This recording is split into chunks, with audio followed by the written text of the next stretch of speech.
Hi guys, let's see if we find the boys. Here we are. Let me show you what I see. Up. Hey.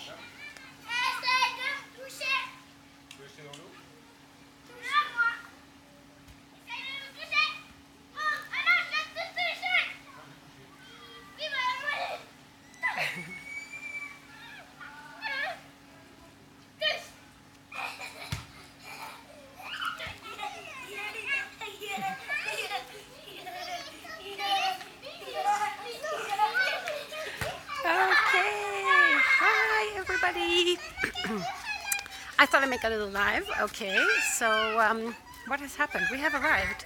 We are now in Cape Town, and oh my gosh, I think Frank was calling me. And this is the first day, so I thought this would be a good moment to just, tell you a little bit about what's going on here and who we are. So I'm Madie. I'm the one that started the project The World is Home. And actually the project is very simple. I kind of share everything we do.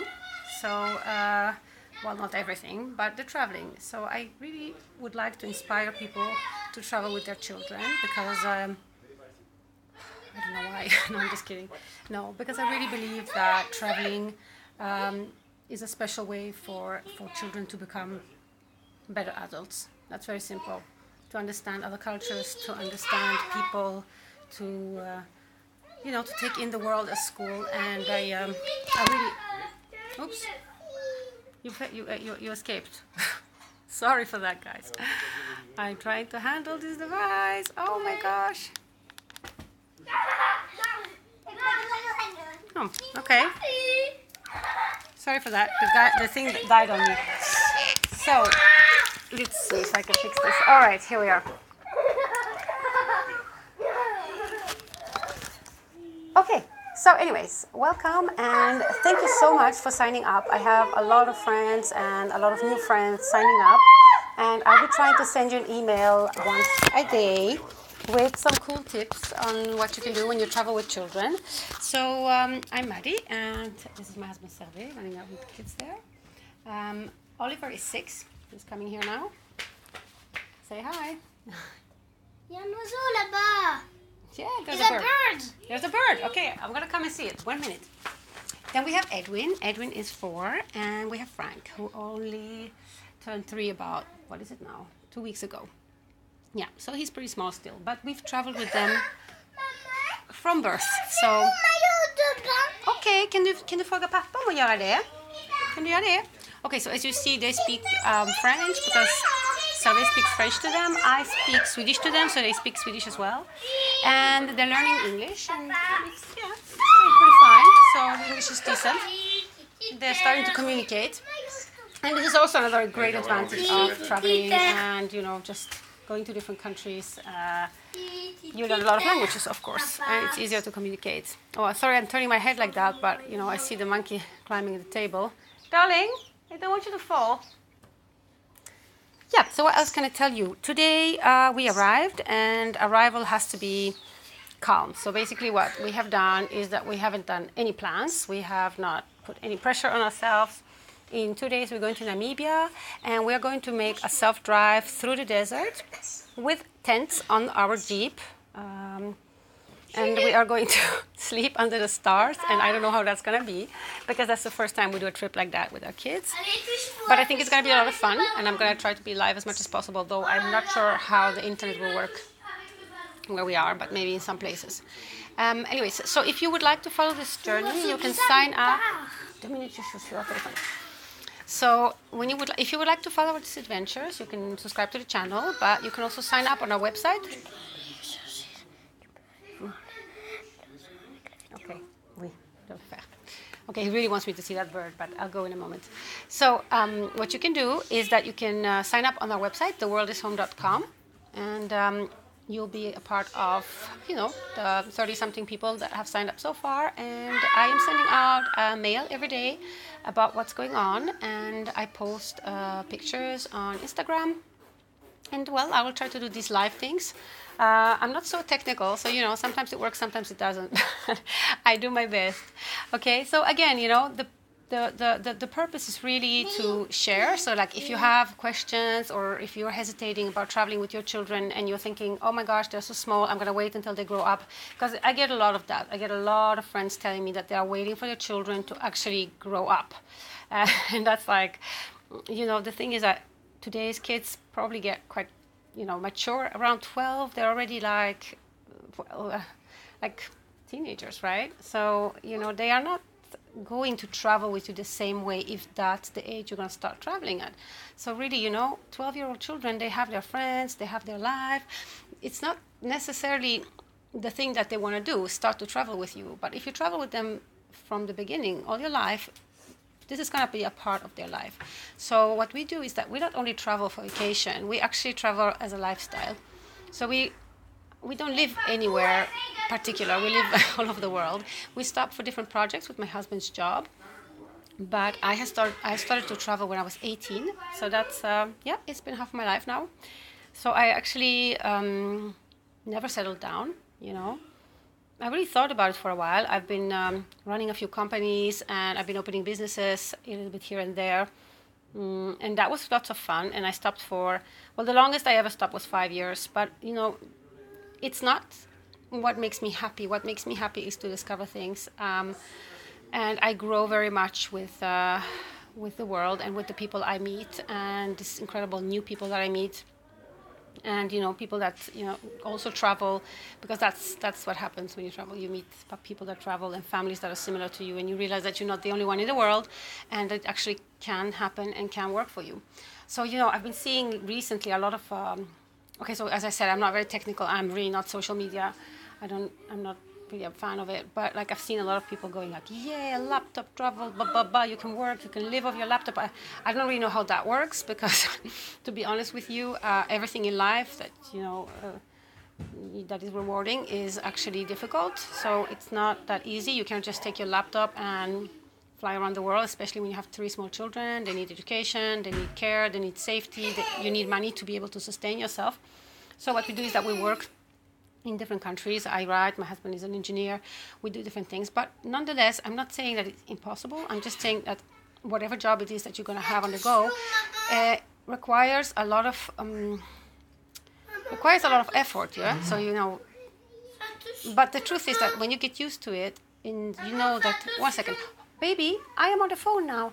You want to come here? Okay, I'm going to show you the other side. What's up, babe? What do you want?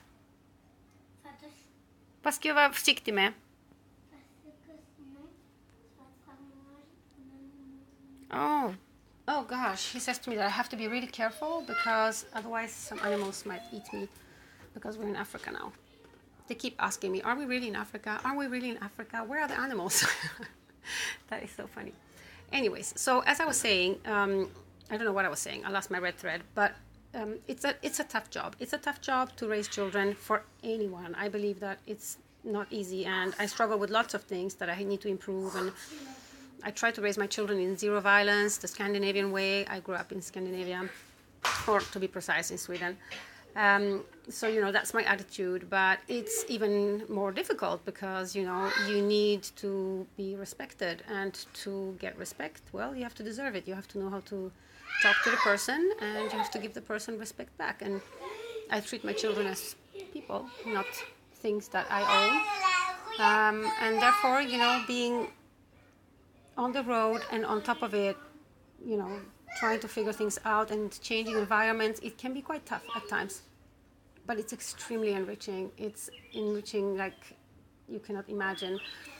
I hope that I'm going to be able to show this to you through the films because they speak so much more than words. Our children know so many fabulous things, and the way they communicate with people, the way they travel with us, the way they're packed, the way they're organized.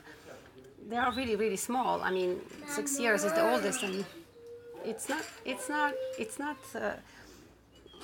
easy, but it's extremely rewarding. It's really worth it. So, guys, I'm going to try to show you what we do and, mistakes we do and mistakes we did and mistakes we still do. I think that, there's a bird. Hey. Hey. Hey there, funny bird with a long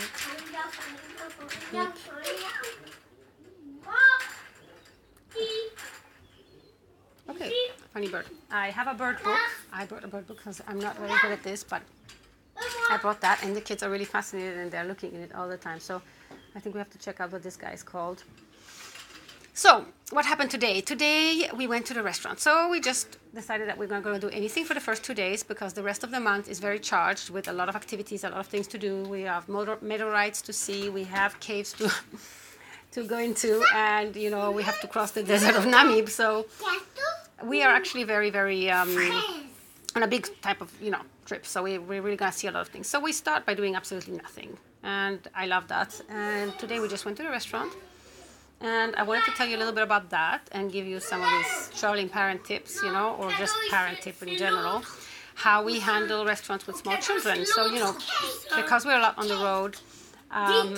We eat out quite a lot, and it's nice to have children that know how to behave, and especially we live in France right now, so French children are really, really polite and behave very well in restaurants compared to, well, I think my kids, if you want it.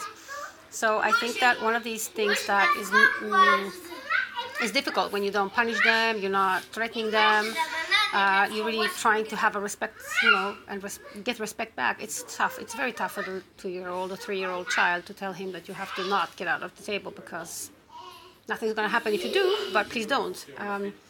So basically what we do is that we go early. That's one of the things we do. We go a little bit earlier before all the people arrive. So if the restaurant opens at 12, we'll be there at 12:01 or like even before. Same thing in the evening. We try to order all the food at the same time and keep it easy and something that they like, not something too complicated. Today we made a mistake and we ordered very, very good, delicious, amazing fish, but Frank really doesn't like fish, so he was a bit difficult. He was also tired and he was very grumpy. I think we really disturbed everyone. But here is my golden tip, and something that I used to do was that I cared very much about what other people thought of how we behaved or how my children were in a restaurant, and I stressed triple as much. And then at some point I just stopped. I just stopped doing that. I decided that it is as it is. They are small.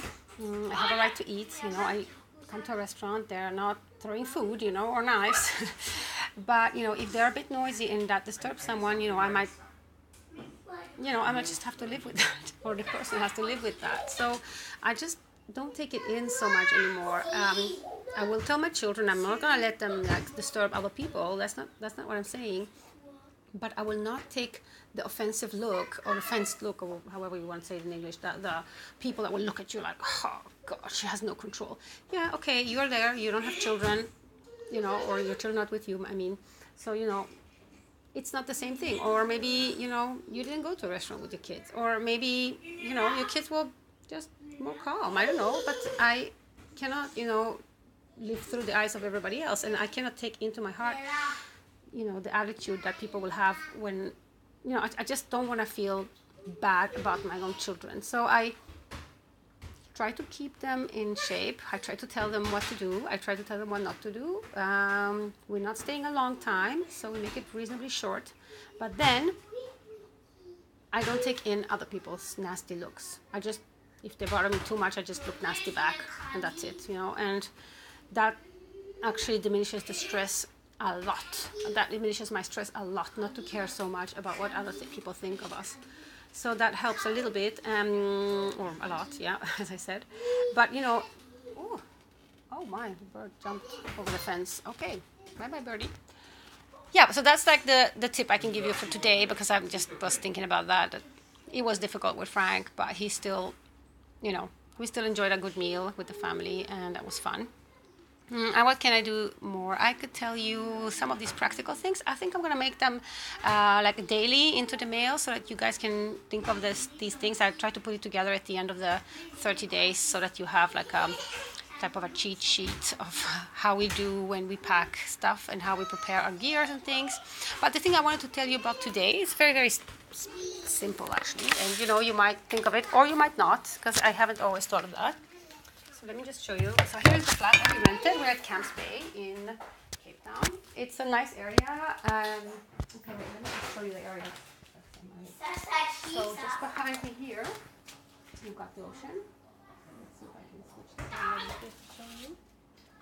So this is the sea, just there. Okay, we have a nice little garden. There's a small pool.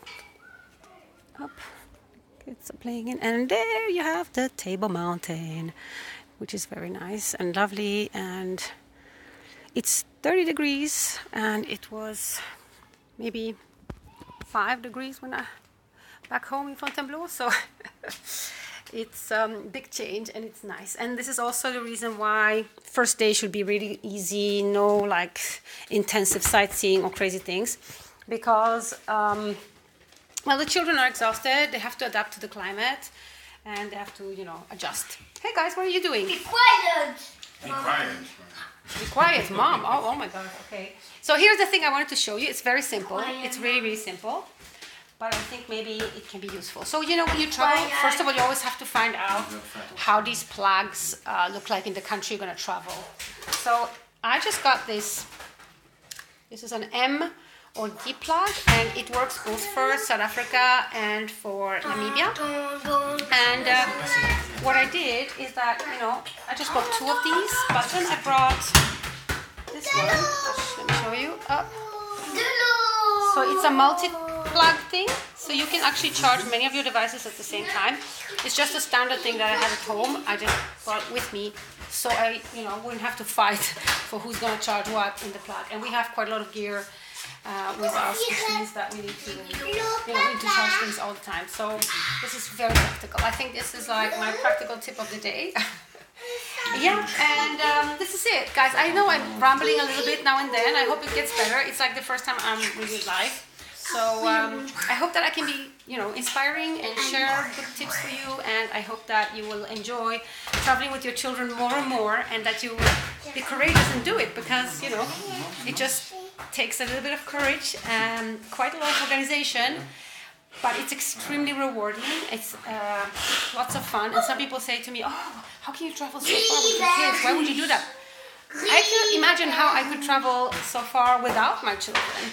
Although we do take adult vacation once or twice a year just to get away with 2 of us. But that's just, you know, for our romantic us. But, you know, I think that the best thing is the trip you have with your kids and how you see their wonderful, you know, eyes shining when they discover things and learn things. So I tell you lots about how we prepare these trips. I will show you some books that we buy before we go, and yeah, I prepare quite a lot of things. So we'll have we will look at the Hoba meteorite in Namibia. We are also going to see some of the minerals. So we look. Oh, what's going on? Are you okay, baby? Did you fall? Oh, okay. Time to handle the kids. It's time to eat. It's time to grill. Welcome to The World is Home, and I will be talking to you tomorrow again. And yeah, so as I said in the beginning, traveling family, this is our life, this is how we live, this is what we do. I hope that you can sign up. We're at theworldishome.com. You can sign up, and you'll be getting my emails from this trip as it comes, and you will know whenever I go live, where, and so on. Again, I'm not technical, sorry for that. Hopefully this is gonna work, and you heard me. I hope the mic was on. All right, see you guys soon. Bye bye. Hey, you want to say bye? Bye. Bye, Peter. Ooh. See you tomorrow. See you tomorrow. Bye bye. Yeah, I did check the bird. Thanks, babes.